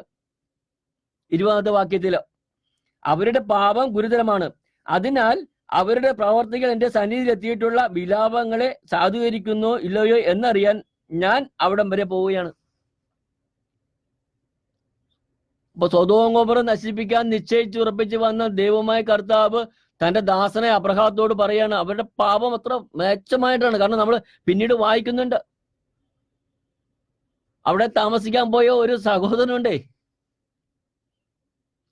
ഇത് വളരെ അത്ഭുതപ്പെടുന്ന കാര്യമാണ്. ഇന്നിന്റെ കാലഘട്ടം അങ്ങനെയാ. അബ്രഹാം ലോത്തും കൂടി ഇറങ്ങി പുറപ്പെടുമ്പോൾ അവർ പല സ്ഥലത്തായിട്ട് മാറി മാറി അനേകം ആടുമാടുകളും ദാസിദാസന്മാരും വർദ്ധിച്ചപ്പോൾ അവർ ഒരുമിച്ച് താമസിക്കാൻ അസാധ്യമെന്ന് കണ്ടപ്പോൾ, കാരണം അബ്രഹാത്തിന്റെയും ലോത്തിന്റെയും ദാസിദാസന്മാർ തമ്മിൽ ചണ്ട കൂടിയെന്ന് അറിഞ്ഞപ്പോൾ ലോത്തിനോട് പറയുന്നുണ്ട്, നമ്മൾ ഒരുമിച്ച് താമസിക്കാൻ അസാധ്യം. കാരണം അത്രമാത്രം സമ്പത്ത് നമുക്ക് വർദ്ധിച്ചു. ദൈവം അനുഗ്രഹിച്ച് ലോത്തിനെയും അബ്രഹാത്തിനെയും. അബ്രഹാം പറയുന്നുണ്ട്, നിനക്ക് ഇഷ്ടമുള്ള സ്ഥലത്തേക്ക് നീ യാത്ര പുറപ്പെടുക, ആ ദേശം നീ കൈവശമാക്കി അവിടെ വസിക്കുക. അങ്ങനെ പച്ചപ്പ് നിറഞ്ഞ സൊദോം ഗൊമോറയും ലോത്ത് കണ്ടെത്തിയ പച്ചപ്പ് നിറഞ്ഞത് ഫലപുഷ്ടികളാന്ന് കണ്ട്. അന്ന് ഈ പാപം മനുഷ്യൻ അബ്രഹാം വെറും മരുഭൂമിയായിരുന്ന സ്ഥലം അന്ന് തിരഞ്ഞെടുത്തു. പക്ഷെ കർത്താവ് അബ്രഹാത്തെ അനുഗ്രഹിച്ചിരുന്നു. ലോത്തിനെയോ? ലോത്ത് ചെന്നപ്പെട്ടത് സൊദോം ഗൊമോറ നഗരം, തിന്മയുടെ നാട്ടിലേക്ക്. അവിടെ പറയുന്നത് പുരുഷനെയും സ്ത്രീയെയും വിവാഹം കഴിക്കുന്ന അവസ്ഥ, മ്ലേച്ഛത നിറഞ്ഞ ലൈംഗിക അരാജകത്വം നടക്കുന്ന നാടായിരുന്നു സൊദോം ഗൊമോറ. ഇന്ന് എന്തെല്ലാം സംഭവിക്കുന്നുവോ ഇന്നത്തെ കാലഘട്ടം ഈ സൊദോം ഗൊമോറുമായിട്ട് താരതമ്യപ്പെടുത്തി നോക്കുക നിങ്ങൾ. ഭയാനകമാ സൊദോം ഗൊമോറയുടെ അവസ്ഥ. എന്നാൽ ഇന്ന് നമ്മളെ ചുറ്റുവട്ടം നടക്കുന്ന കാഴ്ചകള് എന്തെല്ലാമാ. ഓരോ ദിവസം പത്രം നിവർത്തുമ്പോൾ കണ്ണീരോടുകൂടിയ അത് ശ്രമിക്കുന്നത്. കേട്ടെഴുതാത്ത കാര്യങ്ങളൊക്കെ ഇന്ന് നടന്നുകൊണ്ടിരിക്കുന്നു. സഹോദരങ്ങളെ, ചിന്തിക്കേണ്ട സമയം കഴിഞ്ഞു. പ്രാർത്ഥിക്കേണ്ട സമയം അതിക്രമിച്ചിരിക്കുകയാണ് ഈ തിന്മയ്ക്ക് വേണ്ടി. ഇവിടെ ഞാനിത് പറയാൻ പോകുന്നത്, സൊദോം ഗൊമോറ നശിപ്പിക്കാൻ പോകുമ്പോൾ ദൈവത്തോട് ചോദിക്കുക, ദൈവമേ, അങ്ങയുടെ മുമ്പിൽ ഒരു നീതീകരണം പറയാൻ എനിക്ക് അവകാശമില്ല. അവിടെ നിന്നും സൊദോം നേരെ നടന്നു. അബ്രഹാം അപ്പോൾ കർത്താവിന്റെ മുമ്പിൽ നിന്നു. അബ്രഹാം അവിടത്തെ സമീപിച്ച് ചോദിച്ചു, ദുഷ്ടന്മാരോടൊപ്പം നീതിമാന്മാരെയും അങ്ങ് നശിപ്പിക്കുമോ? നഗരത്തിൽ 50 നീതിമാന്മാരുണ്ടെങ്കിൽ അതിനെ അങ്ങ് നശിപ്പിച്ചു കളയുമോ? എന്താ ഒരു മധ്യസ്ഥൻ. ഭൂമിയില് മനുഷ്യന്റെ തിന്മ വർദ്ധിക്കുമ്പോഴും സഹോദരങ്ങളെ, കർത്താവിന്റെ മുമ്പിൽ കൈവരിക്കാൻ ഒരു ജനതയുണ്ടെങ്കിൽ ഈ ദേശം ഒന്നടങ്കം നശിപ്പിക്കപ്പെടുകയില്ല. നമ്മൾ ഈ കഴിഞ്ഞ ദിവസങ്ങളില് പ്രളയങ്ങളൊക്കെ കണ്ടു. കഴിഞ്ഞ വർഷവും പ്രളയം നടന്നു. അവിടെ എല്ലാം കർത്താവിന്റെ ഒരു കരുതലുണ്ടായിരുന്നു. കാരണം കേരളം ഒന്നടങ്കം മൂടിക്കളയത്തക്ക രീതിയിലുള്ള മഴ പെയ്തിട്ടും 1/3 ഭാഗം കർത്താവ് മാറ്റി നിർത്തിയിരുന്നു ആശ്വാസം നൽകാൻ. ഈ വർഷവും പ്രളയം സംഭവിച്ചപ്പോഴും അനേകം ജില്ലകളെ ദൈവം മാറ്റി നിർത്തിയിരുന്നു. കാരണം മുന്നറിയിപ്പാണ് ഇതെല്ലാം. ഇനി ഒരെണ്ണം വരാൻ കാത്തു നിൽക്കരുത്. ഇനി 2 തന്നു, നമുക്ക് 2 പ്രളയങ്ങൾ നമുക്ക് തന്നു പഠിക്കാൻ വേണ്ടി. അത്രമാത്രം ഈ ഭൂമിയിൽ, പ്രത്യേകിച്ച് വിദ്യാസമ്പന്നമായ ഈ കേരളത്തിൽ അതിനുമാത്രം തിന്മ വർദ്ധിച്ചിരിക്കുക. അറിവ് കൂടുമ്പോഴാണ് തിന്മ കൂടുന്നത്, മനുഷ്യന്റെ ഓട്ടം. അപ്പൊ അവിടെ അനേകം മക്കൾ ഇന്ന് കർത്താവിന്റെ മുമ്പിൽ, വിശുദ്ധ കുർബാനയുടെ മുമ്പിൽ കൈവിരിച്ച് പ്രാർത്ഥിക്കുന്നുണ്ട് സഹോദരങ്ങളെ. അതറിയുന്നില്ല ജനം. ഒത്തിരി മഠങ്ങളില് സന്യാസിനിമാര് രാത്രിയും പകലില്ലാതെ ദിവ്യഗാനത്തിന് മുമ്പിൽ നിന്ന് കൈവിരിക്കുന്നത് കൊണ്ടാ ഇന്ന് ഈ കേരളം നിലനിന്ന് പോണത്. ഒത്തിരി വൈദികര് ബലിയർപ്പിക്കപ്പെടുന്നു. എത്ര അൽമായര് രാത്രിയുടെ യാമങ്ങളിൽ കൈവിരിച്ച് പ്രാർത്ഥിക്കുന്നു ഈ ദേശത്തിന് വേണ്ടി. അതിൻ്റെയൊക്കെ ഫലമായത്. കാരണം നശിപ്പിക്കപ്പെടുമ്പോൾ നമ്മൾ കണ്ടില്ലേ, ഓരോ ജില്ലകൾ ഒന്നടങ്കം ഒഴുകി പോകുന്നു. കിലോമീറ്റർ ദൂരം ഒഴുകി പോവുക പ്രളയത്തില്, ഒന്നും അവശേഷിപ്പിക്കാതെ. കർത്താവിന്റെ കോപം ഇവിടെ സൊദോം ഗൊമോറ നശിപ്പിക്കാൻ പോകുമ്പോഴും അബ്രഹാം പറയാണ്, 50 നീതിമാന്മാരുണ്ടെങ്കിൽ ആ ദേശം നീ നശിപ്പിക്കുമോ? അങ്ങ് അവിടെ കർത്താവ് പറയുന്നതാണ്, ഇല്ല, 50 നീതിമാന്മാരെ കണ്ടെത്തിയാൽ ഞാൻ ആ പട്ടണം നശിപ്പിക്കില്ല. 50 പേര്, ഒരു പട്ടണം, അത് ലക്ഷങ്ങൾ വസിക്കുന്ന പട്ടണം. ആ പട്ടണത്തില് വെറും 50 പേരുണ്ടെങ്കിൽ, ഇവിടെ നമ്മൾ പിന്നീട് വായിക്കുന്നുണ്ട്, താഴോട്ട് വന്ന് നിലം പറ്റിയ താണുകൊണ്ട് അബ്രഹാം ചോദിക്കുന്നുണ്ട്, പിതാവായ ദൈവമേ, ആ നഗരത്തില് 10 നീതിമാന്മാരുണ്ടെങ്കിൽ അങ്ങ്. ഉടനെ മറുപടി എന്തെങ്കിലും, ഇല്ല, 10 നീതിമാന്മാരെ കണ്ടെത്തിയാൽ ആ 10 പേരെ പ്രതി ഞാൻ ആ നഗരം നശിപ്പിക്കുകയില്ല. പക്ഷേ അബ്രഹാം നിസ്സഹായനായി പോയി. കാരണം 10 പേരെയും അബ്രഹാത്തിനോട് കണ്ടെത്താൻ കഴിഞ്ഞില്ല. ഒറ്റ ദിവസം കൊണ്ടല്ലട്ടാ, അബ്രഹാം തേടി നടന്നേ, ഒരാളെയും കണ്ടെത്താൻ പറ്റിയില്ല. ഇവിടെയാണ് നമ്മൾ ചിന്തയ്ക്കുള്ള വിഷയം. ഇത്രയും വർഷം കഴിഞ്ഞു, കർത്താവിന്റെ സുവിശേഷം ഭൂമിയുടെ അതിർത്തി വരെ പ്രഘോഷിക്കപ്പെട്ടു കഴിഞ്ഞു. എന്തുകൊണ്ട് നമ്മുടെ ജനം ദേവാലയങ്ങളിൽ നിന്ന് വിട്ടു പോകുന്നു? ഓരോ ഞായറാഴ്ചയിലും ബലിയർപ്പണത്തിൽ പോകും. ഞാൻ പല ദേവാലയങ്ങളിലും മാറി ഞാൻ സൺഡേ മാസിൽ പോകും. കാരണം വേറൊരു ലക്ഷ്യം, കാരണം ഓരോ സ്ഥലത്തെയും വ്യത്യസ്തമായിട്ടുള്ള. ഞാൻ പലപ്പോഴും കാണുന്നൊരു കാര്യം, എന്റെ ഇടവപ്പള്ളിയിൽ തന്നെ ഞാൻ കണ്ടതാണ്. വിശുദ്ധ കുർബാനയ്ക്ക് ദിവ്യകാരുണ്യ സ്വീകരണ സമയത്ത് ഒരു 30% പേരും ഇറങ്ങിപ്പോവുക. എന്തിനാണ് ബലിയർപ്പിക്കാൻ നമ്മൾ പോകുന്നത്? വിശുദ്ധ കുർബാനയിൽ, മുഴുവൻ കുർബാനയിൽ ഞായറാഴ്ചയും കടമുള്ള ദിവസങ്ങളിൽ മുഴുവൻ കുർബാനയിൽ പങ്കെടുക്കണമെന്ന് സഭ നമ്മൾ പഠിപ്പിക്കുക. ഞായറാഴ്ചയും കടമുള്ള ദിവസങ്ങളില് സാപത്ത് വിശുദ്ധമായി ആചരിക്കണം. സാപത്തിന് ആചരണത്തെ പറ്റി പറയുന്ന കാര്യങ്ങളൊക്കെ പിന്നെ നമുക്ക് പഠിക്കാം. വിശുദ്ധ ബലിയില് ഇത്രയും നിസ്സാരമായിട്ട് നമുക്ക് കാണുകയാണ്. വിശുദ്ധ ബലി കവാടമാ സ്വർഗത്തിലേക്കുള്ള. ഓരോ വിശുദ്ധ ബലിയും സ്വർഗത്തിലേക്കുള്ള കവാടമാ. നമ്മുടെ ജീവിതത്തില് അന്ത്യം കുറിക്കുന്ന ദിവസം കൊണ്ട് അന്ന് ഈ വിശുദ്ധ ബലിയിൽ മുഴുവൻ കുർബാനയിൽ പങ്കെടുത്ത് കർത്താവിന്റെ മുമ്പില് കരുണയ്ക്ക് വേണ്ടി ചെയ്തു കൂട്ടുന്ന പാപങ്ങൾക്ക് വേണ്ടി പാപം ഏറ്റുപറഞ്ഞ് അനുദപിച്ച് കർത്താവിന്റെ സന്നിധി എടുക്കപ്പെടുന്ന സമയത്ത് പാപമോചനം നേടി കർത്താവിന്റെ സന്നിധിക്ക് എടുക്കപ്പെടുന്നുണ്ടെങ്കിൽ കർത്താവ് ഒരുക്കുന്ന ഭവനത്തിൽ നമുക്ക് അവകാശം ലഭിക്കും, ഉറപ്പാ. കാരണം കൂദാശകളിൽ ഏറ്റവും വലിയ കൂദാശയാണ് വിശുദ്ധ ബലി. അത്രയും വലിയ നിധിയാണ് ഓരോ കത്തോലിക്കരും കിട്ടിയിരിക്കുന്നത്. ഓരോ കത്തോലിക്കരും കിട്ടിയ നിധിയാണ് വിശുദ്ധ ബലി. എന്റെ സഹോദരങ്ങളെ, എന്റെ മകള് വിദേശത്ത്, അവള് കഴിഞ്ഞ ദിവസം എന്നോട് ഞായറാഴ്ച ബലിയർപ്പണത്തിന് പോകാൻ പറ്റുന്നില്ല, കാരണം ആ ഞായറാഴ്ച അവിടെ വർക്കിന്റെ. ഞാൻ പറയും, മോളെ പ്രാർത്ഥിക്ക്, കർത്താവ് കരുണയുള്ളവനാ. ഈജിപ്തിൽ നിന്നും പാലായനം ചെയ്യുമ്പോഴേ 40 വർഷവും ദൈവത്തിന് വേണ്ടി അവർ ബലിയർപ്പിച്ചിട്ടില്ല. എങ്കിലും കർത്താവ് അവർക്കൊരു ശിക്ഷയും കൊടുക്കുന്നില്ല. അത് ആ കാലഘട്ടമായിരുന്നതുകൊണ്ട് കർത്താവ് അവരോട് ക്ഷമിക്കുക. കാരണം കർത്താവ് ചോദിക്കുന്നുണ്ട്, നിങ്ങൾ ഈജിപ്തിൽ പുറപ്പെട്ടിട്ട് കാനാൻ ദേശത്തെത്തുന്നവരെ നിങ്ങൾ എനിക്ക് വേണ്ടി ബലിയർപ്പിച്ചോ? ഇല്ല. ഞാൻ അതിന് നിങ്ങളെ കുറ്റപ്പെടുത്തിയോ? ഇല്ല. ഇവിടെ എന്നാൽ നമ്മുടെ ഹൃദയം എവിടെയായിരിക്കുന്നുവോ? ആഴ്ചയിൽ ഒരു ദിവസം, വ്യാഴാഴ്ചയും വെള്ളിയാഴ്ചയും ശനിയാഴ്ച അവധി കിട്ടുന്ന ദിവസം വിശുദ്ധ ബലി പോകുന്നുണ്ട്. ഞാൻ പറഞ്ഞു മതി, ഈ കർത്താവിന്റെ മുമ്പിൽ തിരുവോസ്തിയുടെ മുമ്പിൽ കമന്ന് കിടന്ന് പ്രാർത്ഥിക്കുക, കുമ്പസാരിക്കുമ്പോൾ ഏറ്റു പറയുക. അത്രയും പ്രാധാന്യമുള്ളതാണ് സഹോദരങ്ങളെ വിശുദ്ധ ബലി. ഞായറാഴ്ചയിലെ ബലി, സാപത്ത് ദിനത്തിലെ ബലി കടമ കഴിക്കേണ്ടതല്ല, മറ്റുള്ളവരെ ബോധ്യപ്പെടുത്തേണ്ടതല്ല, പാരമ്പര്യമായിട്ട് പള്ളി പോയി അങ്ങനെ ഞാനും പള്ളി പോയി, അതല്ല വിശുദ്ധ ബലി.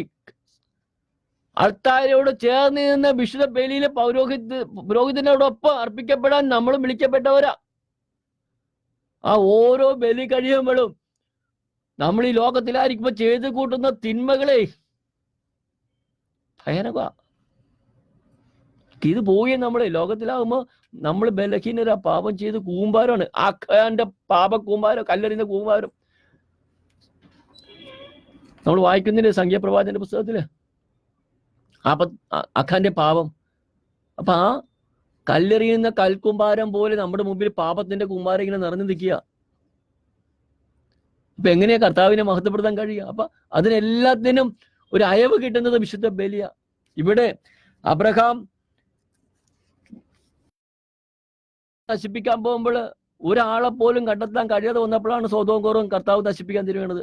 അവിടെ ഉണ്ടായിരുന്ന അബ്രഹാത്തിന്റെ സഹോദരപുത്രൻ ലോത്തിനെയും അവന്റെ കുടുംബത്തെ മാത്രം കൈക്ക് പിടിച്ചാ പുറത്തു കൊണ്ടുവന്നു ബലമായിട്ട് ദൂതന്മാർ. ഇവിടെ നമ്മൾ വായിക്കുന്നുണ്ട്. അടുത്ത ആഴ്ചയിൽ വീണ്ടും അതിനെക്കുറിച്ച് നമുക്ക് കൂടുതൽ പഠിക്കാം. സൊദോം ഗൊമോറ നശിപ്പിക്കുമ്പോൾ ആ സൊദോം ഗൊമോറ നശിപ്പിക്കുന്നതിന് മുമ്പ് അവിടെ അബ്രഹാത്തിന്റെ സഹോദരൻ ഹാരാന്റെ പുത്രനായ ലോത്തും കുടുംബവും ആ സൊദോം ഗൊമോറയിൽ ഉണ്ടായിരുന്നു. അവിടെ ഈ ലോത്തിനെയും കുടുംബത്തെയും രക്ഷപ്പെടുത്താൻ വേണ്ടി ദൂതര് അവിടെ ചെന്ന് ആ ഭവനത്തിൽ കയറുമ്പോൾ ആ വന്ന ദൂതരുമായിട്ട് തിന്മ പ്രവർത്തിക്കാൻ കടന്നു വന്ന യുവാക്കള്, വൃദ്ധന്മാര് കണ്ട. അവിടെ നമ്മൾ കൂടുതലായിട്ട് ആ വായിക്കുമ്പോൾ നമുക്ക് അറിയാൻ പറ്റും ഈ സൊദോം ഗൊമോറ നശിപ്പിക്കുന്ന ആ ഭാഗം. സൊദോമിന്റെ പാപം ഉൽപ്പത്തി പുസ്തകം 19-ാം അധ്യായം മുഴുവൻ. എന്റെ സഹോദരങ്ങളെ, ഇന്ന് നിങ്ങളോടൊപ്പം ആയിരുന്നപ്പോൾ പറഞ്ഞ ഈ വചനങ്ങളെല്ലാം കുറച്ച് പഠിച്ചു പോയാൽ മതി. ഈ ഭാഗങ്ങളെല്ലാം വായിക്കേണ്ടതാണ് നിങ്ങൾ. വരികളിൽ കൂടി ഒത്തിരി കാര്യങ്ങൾ ഞാൻ പറഞ്ഞതിൽ അതിലപ്പുറം കാര്യങ്ങൾ മനസ്സിലാക്കാനുണ്ട്. അപ്പൊ അതെല്ലാം പഠിക്കണം നമ്മൾ. ഇവിടെ ഉൽപ്പത്തി പുസ്തകം 19-ാം അധ്യായത്തില് സൊദോമിന്റെ പാപത്തെ പറ്റി പറഞ്ഞത് എന്തെല്ലാം മ്ലേച്ഛതകൾ അവർ പ്രവർത്തിച്ചിരുന്നത്. ഈ വരികൾ കിഴി കടന്നു പോകുമ്പോൾ ഇന്നിന്റെ കാലഘട്ടവുമായിട്ടൊന്ന് താരതമ്യപ്പെടുത്തുമ്പോൾ നല്ലതാ. അത്രമാത്രം പാവം. അങ്ങനെ സൊദോം ഗൊമോറയിലേക്ക് ചെന്ന ആ ദൂതര് ലോത്തിനെയും കുടുംബത്തെയും പുറത്തു കൊണ്ടുവരുമ്പോൾ അവരുമായി തിന്മ ചെയ്യാൻ ഓടിയെടുക്കുന്ന ആ ദേശവാസികൾ, ഞാനത് പറയുന്നില്ല, അതിൻ്റെ അകത്ത് വായിക്കുമ്പോൾ നിങ്ങൾക്ക് മനസ്സിലാകും. അങ്ങനെ സൊദോം ഗൊമോറയിൽ നിന്നും ലോത്തും അവന്റെ ഭാര്യയും 2 പെൺമക്കളും മാത്രം. ആ പെൺമക്കളെ വിവാഹം കഴിച്ചവരും ലോത്തിനെ പരിഹസിക്കുന്നുണ്ട്. സൊദോം ഗൊമോറ നശിപ്പിക്കാൻ പോയിട്ട് അഗ്നി ഇറക്കാൻ വേണ്ടി നിങ്ങൾ പുറത്തു വരിക, ഞങ്ങളോടൊപ്പം പുറത്തു വരിക, പുറത്ത് വന്നില്ലെങ്കിൽ ഈ പട്ടണം നശിപ്പിക്കുക, നമ്മളെല്ലാവരും നശിക്കുമെന്ന് ലോത്ത് അവർക്ക് മുന്നറിയിപ്പ് കൊടുത്തപ്പോൾ ലോത്തിന്റെ പെൺമക്കളെ 2 പേരുടെയും വിവാഹം കഴിച്ചവര് കളിയാക്കി പരിഹസിക്കുകയാണ്. അങ്ങനെ ലോത്തിനെയും കുടുംബത്തെയും പുറത്തു കൊണ്ടുവന്ന് ആ ഒരു പട്ടണം വിട്ടപ്പോഴാണ് അവിടെ അഗ്നി ഇറക്കുന്നത്. നമ്മൾ കാണുന്നുണ്ട്. ലോത്തിന്റെ ഭാര്യ ഒന്ന് തിരിഞ്ഞു നോക്കി, നമ്മൾ ഉണ്ടാക്കിയ സമ്പത്തിനേക്ക് ഒന്ന് മടങ്ങി ഒന്ന് തിരിഞ്ഞു നോക്കിയപ്പോഴേ അവൾ ഉപ്പ് തൂണായി പോയി. നമുക്ക് അവസാനിപ്പിക്കാം. നമുക്ക് ദൈവം തന്നിരിക്കുന്ന ഒരു ദാനമാണ് ഈ തിരുവചനങ്ങള്. ഇന്ന് എല്ലാവരുടെയും വീട്ടില് ഈ ജീവന്റെ പുസ്തകമുണ്ട്. ഒരാൾക്കും ഒഴിവില്ല. ആരും അതിന് തടയുന്നില്ല. വായിക്കുന്നതില് കേൾക്കുന്നതിൽ തടസ്സങ്ങളില്ല. നമുക്ക് ഇന്നുണ്ട്. നിത്യജീവനിലേക്ക് പ്രവേശിക്കുവാൻ ആഗ്രഹിക്കുന്ന നമുക്ക് ഇതാണ് ഏറ്റവും വലിയ അറിവിന്റെ കവാടം, ഈ ബൈബിള്. ഇതിന്റെ അകത്ത് എല്ലാ കാര്യങ്ങളും അതാണ്. യെശയ്യാ പുസ്തകം ഇപ്രകാരം എഴുതി വച്ചിരിക്കുകയാണ്. എല്ലാ ചോദ്യങ്ങൾക്കും ഉത്തരമുണ്ട്. കണ്ടുപിടിച്ച് വായിക്കുക, ഓരോന്നിനും ഇണയുണ്ട്.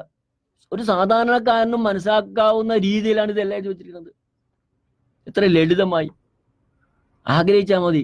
ആഗ്രഹിക്കുമ്പോൾ പരിശുദ്ധ അമ്മ കൂടെ ഉണ്ടാകണം. ഒന്ന് പ്രാർത്ഥിച്ചിട്ടിരുന്ന അമ്മയോട് ചേർന്ന് ഒരു ജപമാല ചൊല്ലിയിട്ട്, ഒരു 53 മണി ജപം ചൊല്ലിയിട്ട് ഈ ഭജന എടുത്ത് വായിച്ച് കൃത്യമായിട്ട് മനസ്സിൽ പതിയും. ഉറപ്പാ. അമ്മ കൂടെ ഉണ്ടെങ്കിൽ അമ്മ പഠിപ്പിച്ചു തരും. എന്റെ സാക്ഷ്യം അതാണ് ഏറ്റവും വലിയ. ഈ പുസ്തകങ്ങളെല്ലാം ഇനി പഠിക്കും നമ്മൾ. അബ്രഹാം, ഞാൻ ഇന്ന് വളരെ എന്നോട് പരിശുദ്ധാത്മാവ് വെളിപ്പെടുത്തുന്നതാണ്. ധൃതി പിടിച്ച് പോകണ്ട. ഞാൻ അവിടെ പല സ്ഥലങ്ങളിൽ 2 മണിക്കൂറൊക്കെ എടുക്കുമ്പോൾ കുറെ അധ്യായങ്ങൾ അങ്ങോട്ട് പിൻചെല്ലും. ഇവിടെ ധൃതി പിടിക്കേണ്ട, സാവധാനം പഠിപ്പിച്ചു പോയത് ദിവസങ്ങളിൽ നീണ്ടു കിടക്കുക. അപ്പൊ പഠിപ്പിക്കുന്ന കാര്യങ്ങൾ മനസ്സിലാക്കി പോവുക. പഠിക്കുന്ന കാര്യങ്ങൾ നിങ്ങൾക്കും വളരെ ലളിതമായിട്ട് ഇത് വായിച്ച് പഠിച്ചു പോകണം. ഈ ചരിത്രം നമുക്ക് പഠിക്കാം. നമ്മൾ ഈ പഠന കാര്യങ്ങൾ വീണ്ടും ഒന്ന് റിപ്പീറ്റ് ചെയ്യണം. ആദ്യ മാതാപിതാക്കളിലൂടെ ദൈവം മനുഷ്യന് രൂപം കൊടുത്തെങ്കിൽ, ദൈവം രൂപം കൊടുത്ത മനുഷ്യൻ പാപം ചെയ്ത് തിന്മയിലേക്ക് പോയപ്പോൾ ദൈവം അവരെ കൈവിട്ടു. ആദവും ഹവ്വയും അവർക്ക് രണ്ടാമത് വീണ്ടും ജനിച്ച കുഞ്ഞ് സേത്തിനെ ദൈവം തിരഞ്ഞെടുത്തു. സേത്തിലൂടെ ജനതകൾ ഭൂമിയിൽ ജീവിച്ച് അങ്ങനെ 10ാമത്തെ തലമുറയാകുമ്പോൾ നോഹിലെത്തുന്നു. നോഹിലൂടെ കർത്താവ് പറയുന്നതാണ്, ഇവൻ ദൈവത്തിന്റെ മുമ്പിൽ ആശ്വാസം കണ്ടെത്തുന്നു, ജനതയ്ക്ക് വേണ്ടി ഒരു ആശ്വാസം കണ്ടെത്തുന്നു. അങ്ങനെ ആ ജനത തന്നെ പ്രഖ്യാപിച്ച കാര്യങ്ങൾ, നോഹിനെ കുറ്റി പറഞ്ഞ കാര്യം, ആ നോഹിലൂടെ ദൈവം ഭൂമിമുഖത്തെ മുഴുവൻ നശിപ്പിക്കാനും തീരുമാനിക്കുന്നു. ആ നോഹിലൂടെ ഒരു ജനത പുറപ്പെടുന്നു. നോഹിലൂടെ പുറപ്പെട്ട ജനത 10ാമത്തെ തലമുറ എത്തുന്നത് തേരാഖിന്റെ തലമുറയിലാണ്. തേരാഖ് എന്ന് പറഞ്ഞാൽ അബ്രഹാത്തിന്റെ പിതാവ്. അങ്ങനെ അബ്രഹാത്തെയും ദൈവം അനുഗ്രഹിക്കുക. അബ്രഹാത്തിലൂടെ ഉൽപ്പത്തി പുസ്തകം 12ാം അധ്യായത്തിലേക്ക് വരുമ്പോൾ ദൈവം തനിക്ക് വേണ്ടി ഒരു ജനതയെ തിരഞ്ഞെടുക്കാൻ തീരുമാനിക്കുമ്പോൾ പിതാവായ അബ്രഹാത്തെ തിരഞ്ഞെടുക്കുന്നു. അങ്ങനെ അബ്രഹാത്തിന്റെ പുത്രൻ ഇസഹാക്ക് എന്ന വ്യക്തിയിലൂടെ റെബേക്കയില് ഏസാവ് ജനിക്കുന്നു. അങ്ങനെ ഏസാവും യാക്കോബും ഒരു അമ്മയുടെ ഉദരത്തിൽ വന്നെങ്കിലും യാക്കോബിനെ ദൈവം അനുഗ്രഹിക്കണം. അങ്ങനെ യാക്കോബിലൂടെ 12 ഗോത്രപിതാക്കന്മാർ. ആ ഗോത്രപിതാക്കന്മാരിലൂടെ ഇന്നും ജനതയെ അറിയപ്പെടുന്നു. ഇന്നും ഈ 12 ഗോത്രങ്ങള് വെളിപാടി നമ്മൾ വായിക്കുന്നുണ്ട്. 24 ഇരിപ്പിടങ്ങള് 12 ഗോത്രപിതാക്കന്മാരായ Reuben, Simeon, Levi, Judah, Issachar, Zebulun, Gad, Naphtali, Asher, Dan, Joseph, Benjamin, അങ്ങനെ 12 മക്കൾ യാക്കോബിന് ജനിക്കുന്നുണ്ട്. ഈ 12 മക്കളും 2 ഭാര്യമാര് ജനിക്കുന്നത്. ഇതൊക്കെ അടുത്ത ക്ലാസ്സിൽ നമ്മൾ വ്യക്തമായി പഠിക്കും. ഇന്ന് അവസാനിപ്പിക്കാം. പരിശുദ്ധ അമ്മ ഇത്ര നമ്മുടെ കൂടെ ഉണ്ടായിരുന്നു. സ്വർഗവാസികൾ മുഴുവൻ, വിശുദ്ധര് എല്ലാവരും ഇപ്പോൾ വരെ നമ്മുടെ ഒപ്പം ഉണ്ടായിരുന്നു. ഈശോ പറഞ്ഞില്ലേ, നിങ്ങളെ അവരുടെ മുമ്പിൽ ഏൽപ്പിക്കപ്പെടുമ്പോൾ എന്താണ് പറയേണ്ടത്, എങ്ങനെയാണ് പറയേണ്ടതിനെ കുറിച്ച് നിങ്ങൾ ആകുലപ്പെടേണ്ട. പറയേണ്ടത് എന്തെന്ന് ദൈവമായ കർത്താവിന്റെ ആത്മാവ് വെളിപ്പെടുത്തരും. ഇത്ര സമയം പരിശുദ്ധാത്മാവാണ് നമ്മളിൽ പ്രവർത്തിച്ചത്. ഇത് പറയാനും ഇത് കേൾക്കാനും ഈ കേൾക്കുന്ന കാര്യങ്ങൾ ഗ്രഹിക്കാനും എല്ലാറ്റിനും പരിശുദ്ധാത്മാവിന്റെ കൃപ ഇല്ലാതെ നടക്കില്ല. നമുക്ക് നന്ദിയോടുകൂടി പരിശുദ്ധ അമ്മയോട് ചേർന്ന് പ്രാർത്ഥിക്കാം. ഈ മണിക്കൂറെല്ലാം പരിശുദ്ധ അമ്മ നമ്മളെ നയിക്കുകയായിരുന്നു. മുഖ്യദൂതര ഗബ്രിയേൽ, മിഖേൽ, റാഫേൽ, മാലാഖമാർ നമുക്ക് ചുറ്റുമുണ്ടായിരുന്നു. നിങ്ങളായിരിക്കുന്ന സ്ഥലങ്ങളിലും ദൈവത്തിന്റെ വലിയ സാന്നിധ്യമുണ്ട്. നിങ്ങൾ എവിടെ ഇരുന്ന് ഇതെല്ലാം കേൾക്കുന്നു അവിടെയെല്ലാം പരിശുദ്ധാത്മാവിന്റെ അഭിഷേകം നിറയുവാൻ വേണ്ടി പ്രാർത്ഥിക്കാം. ഇത് ഗ്രഹിക്കുവാൻ തക്കവണ്ണം ബുദ്ധിയെ പ്രകാശിപ്പിക്കാൻ പരിശുദ്ധ അമ്മയോട് നമുക്ക് പ്രാർത്ഥിക്കാം. ഈശോയോട് പ്രാർത്ഥിക്കാം, വിശുദ്ധരോട് പ്രാർത്ഥിക്കാം. വിശുദ്ധരുടെയും അപ്പോസ്തലന്മാരുടെ മാധ്യസ്ഥം എന്നും എന്നിലും എൻ്റെ കുടുംബത്തിലും ഇത് കേൾക്കുന്ന ഓരോ മനുഷ്യരിലും അവരുടെ കുടുംബങ്ങളിൽ നിറഞ്ഞു നിൽക്കട്ടെ. ആമേൻ. നന്മ നിറഞ്ഞ മറിയമ്മേ സ്വസ്തി, കർത്താവ് അങ്ങയുടെ കൂടെ സ്ത്രീകളിൽ അങ്ങ് അനുഗ്രഹിക്കപ്പെട്ടവളാവുന്നു. അങ്ങയുടെ ഉദരത്തിൽ ഫലമായി ഈശോ അനുഗ്രഹിക്കപ്പെട്ടവനാവുന്നു. ഞങ്ങൾക്ക് വേണ്ടി ഇപ്പോഴും ഞങ്ങളുടെ മരണസമയത്തും തമ്പുരാനോട് അപേക്ഷിച്ചുകൊള്ളണമേ. പരിശുദ്ധ അമ്മയെ കത്തോലിക്ക സഭയെ അമ്മയുടെ ഹൃദയത്തിലേക്ക് സമർപ്പിക്കുന്നു. മാർപ്പാപ്പ, കർദിനാൾമാർ, മെത്രാന്മാർ, വൈദികർ, സന്യസ്തർ, അൽമായ ശുശ്രൂഷകര്, എവിടെയെല്ലാം ദൈവത്തിന് പ്രഘോഷിക്കപ്പെടുന്നു അവിടെയുള്ള എല്ലാ ശുശ്രൂഷകരെല്ലാം പരിശുദ്ധ അമ്മയുടെ വിമല ഹൃദയത്തിലേക്ക് സമർപ്പിച്ചുകൊണ്ട്, നന്മ നിറഞ്ഞ മറിയമ്മേ സ്വസ്തി, കർത്താവ് അങ്ങയുടെ കൂടെ സ്ത്രീകളിൽ അങ്ങ് അനുഗ്രഹിക്കപ്പെട്ടവളാവുന്നു. അങ്ങയുടെ ഉദരത്തിൽ ഫലമായി ഈശോ അനുഗ്രഹിക്കപ്പെട്ടവനാവുന്നു. പരിശുദ്ധ മറിയമേ തമ്പുരാന്റെ അമ്മേ, പാപികളായി ഞങ്ങൾക്ക് വേണ്ടി ഇപ്പോഴും ഞങ്ങളുടെ മരണസമയത്തും തമ്പുരാനോട് അപേക്ഷിച്ചുകൊള്ളണമേ. പരിശുദ്ധ അമ്മേ, ഇന്ന് വരെയും ഈ സുവിശേഷം പ്രസംഗിക്കപ്പെടാൻ ഒത്തിരി മാധ്യമങ്ങളിലൂടെയും ഇതുപോലെ റേഡിയോ നിലയിലൂടെയും ചാനലിലൂടെയൊക്കെ ഒത്തിരി സുവിശേഷം പ്രസംഗിക്കപ്പെടുന്നു. അതിനുവേണ്ടി ഒത്തിരി പേര് കഷ്ടപ്പെടുന്നുണ്ട്. ഈ ഒരു ശുശ്രൂഷയ്ക്ക് വേണ്ടി അവരെല്ലാം പരിശുദ്ധാത്മാവിന്റെ അഭിഷേകം കൊണ്ട് നിറഞ്ഞ് ശക്തിപ്പെടുത്തുന്ന അമ്മേ. അമ്മേ, നന്മ നിറഞ്ഞ മറിയമ്മേ സ്വസ്തി, കർത്താവ് അങ്ങയുടെ കൂടെ സ്ത്രീകളിൽ അങ്ങ് അനുഗ്രഹിക്കപ്പെട്ടവളാവുന്നു. അങ്ങയുടെ ഉദരത്തിൽ ഫലമായി ഈശോ അനുഗ്രഹിക്കപ്പെട്ടവനാവുന്നു. പരിശുദ്ധ മറിയമേ തമ്പുരാന്റെ അമ്മേ, പാപികളായി ഞങ്ങൾക്ക് വേണ്ടി ഇപ്പോഴും ഞങ്ങളുടെ മരണസമയത്തും തമ്പുരാനോട് അപേക്ഷിച്ചുകൊള്ളണമേ. ആമേൻ. നിത്യം പിതാവിനും പുത്രനും പരിശുദ്ധാത്മാവിനും സ്തുതി, ആദിലെ പോലെ ഇപ്പോഴും എപ്പോഴും നീക്കും. ആമേൻ. ഈശോ മിശിഹായിക്കും സ്തുതിയായിരിക്കട്ടെ. ഇപ്പോഴും എപ്പോഴും സ്തുതിയായിരിക്കട്ടെ.